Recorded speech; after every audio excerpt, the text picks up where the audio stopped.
Welcome to Cult Macabre, a phantasmagoric guide to pop culture's dark side. I'm Lee. And I'm Richie. And today we are reading a creepypasta by the name of Dial Tone. It is posted by user IIA in Reddit's No Sleep thread. Yeah. I wonder what IIA is supposed to be. Like, maybe it's their initials, but maybe this person was just like, yeah. They were like, you have a name? Yeah. Slap it. We're done. Yeah. This one was posted 9 years ago. So almost a decade old. Almost a decade old. And this person is actually still active on Reddit, I discovered as well. So that's always awesome to see. Any more stories? I actually didn't check for that. Oh, maybe later. I should. Yeah. I enjoyed reading this one beforehand. So are we just going to dive right into it today? I guess we should just dive right into it. So everybody out there listening, if you are ready to hear a creepy story, give me a hell yeah. Okay, now that you've not said hell yeah, let's get into the story. There's a landline phone in the cabin where I'm staying to finish my novel. Cell service is practically non-existent, and God knows we won't be seeing any major broadband providers stringing lines around here for another 50 years. I can get online using a 56K modem and connect to a shitty long-distance ISP, but I'll be damned if I'm getting more than 14.4 speed whenever it's windy out. It's always windy out. My plans for the days were pretty simple. I'd get up around 7, have breakfast, and start writing by 8. I'd make lunch around 1, call my wife at work during her own lunch break, then go back to writing until 6 or 7, then dinner and bed. On Saturday, when I picked up the phone to call Tasha during her lunch, the dial tone sounded off. It was pitched differently. You know how all the landline phones in the US have the same tone, and you get used to hearing it every time? Well, it wasn't that tone. It was pitched higher. It was if the normal tone is an A note on a piano, and the strange one Saturday was A sharp. The difference wasn't big, but it was definitely noticeable. At first, I was fairly certain it meant that there was a problem with the line, but when I called Tasha, the call went through without any problem at all. The sound quality was no different either. I forgot about the dial tone until last night when I went to call Tasha before bed. Again, the pitch was off. It wasn't merely the difference between A and A sharp though. It modulated slowly as if sliding up and back from A to A sharp. The tone wasn't as pure either. There was static in the background. The wind outside had picked up, so I assumed it was affecting the ancient copper lines that crisscross the woodland county. The static waxed and waned with the modulating tone. I pressed my ear to the receiver, suddenly intrigued. There were voices in the static. I couldn't make out what they were saying or the interference in the tone, but they were unmistakably voices. There must have been some wire crosstalk over at the switching facility. I dialed Tasha and we talked for a little while. While we spoke, the wind outside intensified. Earlier, when I'd gone into town to get some groceries, the locals told me we were in for some snow. I assumed it was starting. Tasha and I were saying our goodnights when the power cut out. The room was utterly pitch black. We finished up and I fumbled in the dark to hang the phone up. With a sinking feeling, I remembered I'd forgotten to get new batteries for the 2 flashlights I kept in the kitchen. I carefully walked over to the desk and opened up my laptop. Weak, pale light filled the room and cast bizarre shadows across the walls. Despite being 42 years old, I felt scared. I wanted to make a fire in the fireplace, but I'd neglected to bring any wood inside. It's rare that I make a fire. I'm always paranoid about accidentally burning the place down. Still, it was a risk I was willing to take in the face of the impending Stygian blackness of the cabin once my laptop died. I bundled up and went outside. It was somewhat brighter out there than in the cabin, and I could see snow was beginning to fall. There wasn't much, but with all the wind, it still looked and felt like a blizzard.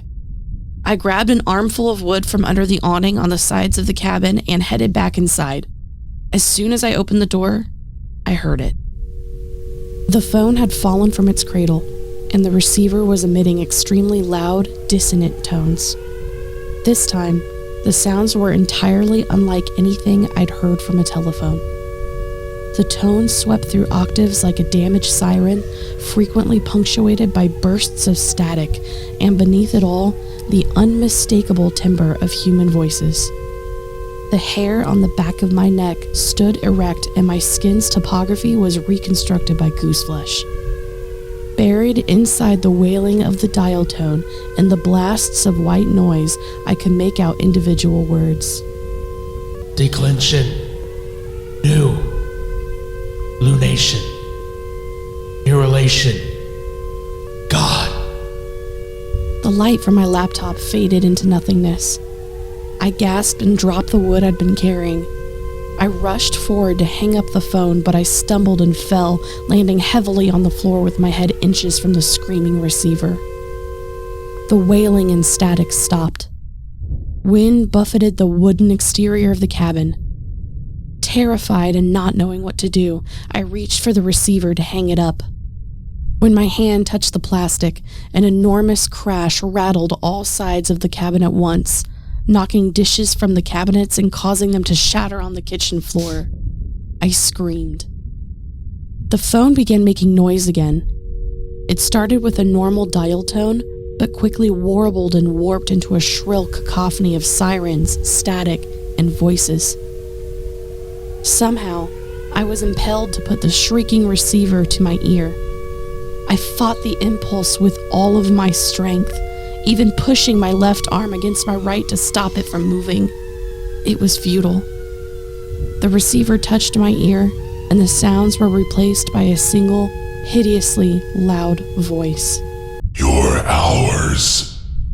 You are ours. You are ours. You are ours. A needle of indescribably cold pain pushed through my ear. I felt its frigid length puncture the eardrum with a horrible snip sound, changing the blaring voice to a distorted buzz. Still, I felt the pressure of the intense volume against the destroyed membrane as the pain traveled deeper and deeper into my head. Everything went white. I woke up on the floor this morning with a splitting headache and a pool of dried blood in my right ear. The events of the previous night flooded back, and I scrambled to my feet in terror. The wreckage of the kitchen was strewn across the floor. Framed pictures of Tasha and me had fallen off the walls and shattered onto the hardwood. Desperate for fresh air, I hurled myself towards the door and opened it. Surrounding the cabin, contrasting against the sunny snowscape, were thousands of dead birds. Each one had its head smashed with such force that its eyes had burst and its beak was splintered into unrecognizable fragments. Vertiginous nausea caused me to sway and nearly fall into the carcasses. I stumbled backward into the house and slammed the door. I looked over at the phone. It was neatly placed on its cradle and looking as innocuous as any telephone in any house. I couldn't bring myself to pick it up and dial 911, not after what happened. I poured through the fallen debris and found my keys. The legs of a drunkard carried me through the bird corpses to my truck. I pulled away from the cabin and somehow made it to the hospital without crashing. Right now, I'm writing this with a borrowed laptop from a bed in the hospital. My right eardrum is ruined. They told me I'd experienced vertigo for quite a while, but I was given medication to make the sensation less nauseating. The injury to my ear was not enough to keep me hospitalized. In fact, it was hardly enough for the ER staff to take seriously, and they seemed irritated by my presence. That changed when they asked me how it happened. I explained it to them as best as I could, but all I could see in their faces was bewilderment. Over and over, they asked me to repeat myself, but after a while, I started to get frustrated. One of them handed me a pen and a paper, and I simply wrote, "What is so hard for you to understand?" A young nurse asked me to tell them again what happened. She held her phone out in front of her, and I saw she was recording a video. Again, I explained. They listened intently as I spoke. Then the nurse stopped recording. I shrugged my shoulders, wondering if recording me somehow got my story through their thick skulls. The nurse turned the phone toward me, and I pressed play. I watched for a few seconds and started sobbing. On screen, when I opened my mouth to speak, all that came out was the shrill siren of that warped dial tone.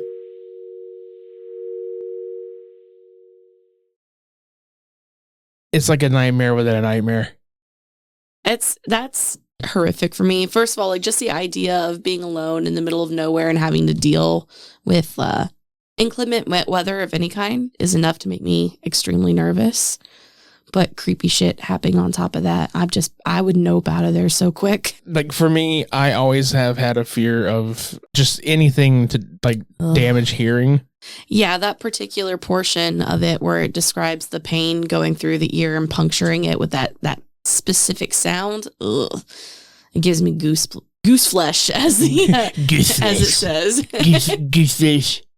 Yeah, I like this story a lot. Actually, I think it's very well written, and also the ending is very well done too.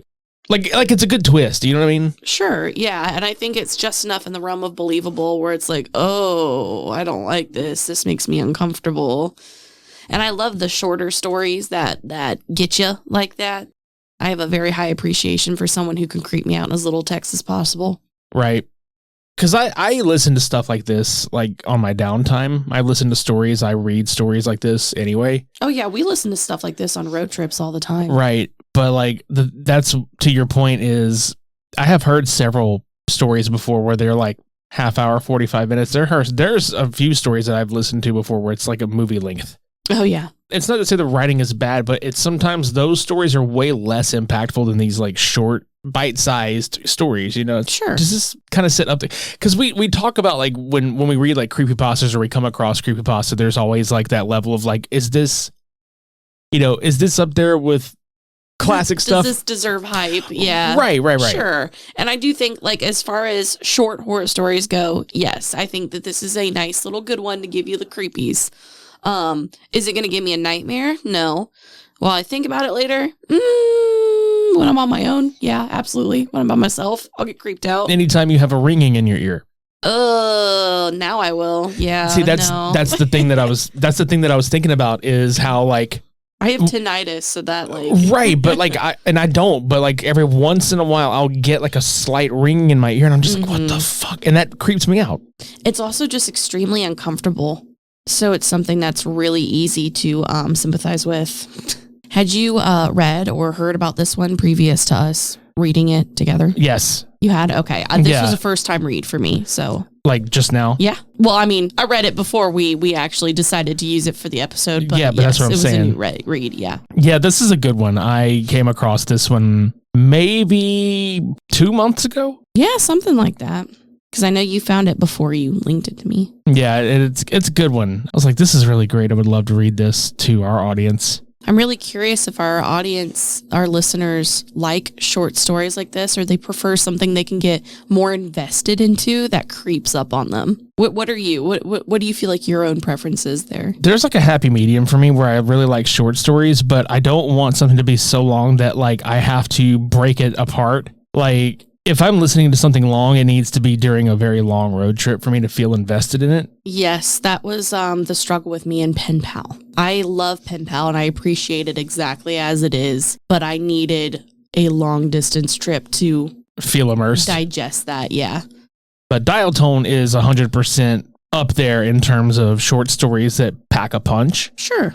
So anybody out there listening, you think about No Sleep and you think about the tropey ass creepypasta stories like that they've had, even like the TV series Channel Zero was based on Candle Cove and shit like that. So dig a little deeper in the r/No Sleep forums, especially that one, because I feel like the No Sleep forum has a ton of really underrated shit that not a lot of people come across. Like there's a lot of the stories that have been reproduced or have been read on certain podcasts, but there's just as many that have not seen the light of day that they deserve to be looked at. So There's a lot of random folks that they just had a one and done story that they posted, 12 years ago, and that's it. But damn if it isn't a good one. Right.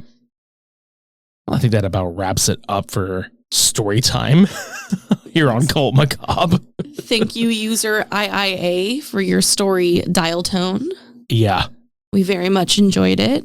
I cannot wait to do another creepypasta. I really like doing these, so. Yeah, I do too. So if anybody out there is listening to this one and you like what we're doing with the creepypasta, let us know in the comments down below if there are any stories that you like in particular, and if there are any that you're like, hey guys, you should probably read this one or not. Yeah, give us a shout. We'll read it or not. Or not. For past, present, and future episodes of Cult Macabre, you can subscribe to us on Apple Podcasts, Spotify, or YouTube. You can leave us a rating and review on Apple Podcasts. You can leave us a rating and leave comments on individual episodes on Spotify. And if you're listening to this episode on our YouTube channel, please consider subscribing to the channel, clicking the bell for notifications for future episodes, leaving a like on the video, or leaving a comment down below. Any engagement helps. If you would like to follow us on any of our social media platforms, all of that information can be found in our Linktree link in the show notes below. And if you'd like to join us for more of pop culture's dark side, sign the Black Book and join the cult. I'm Lee. And I'm Richie. We'll see you next time.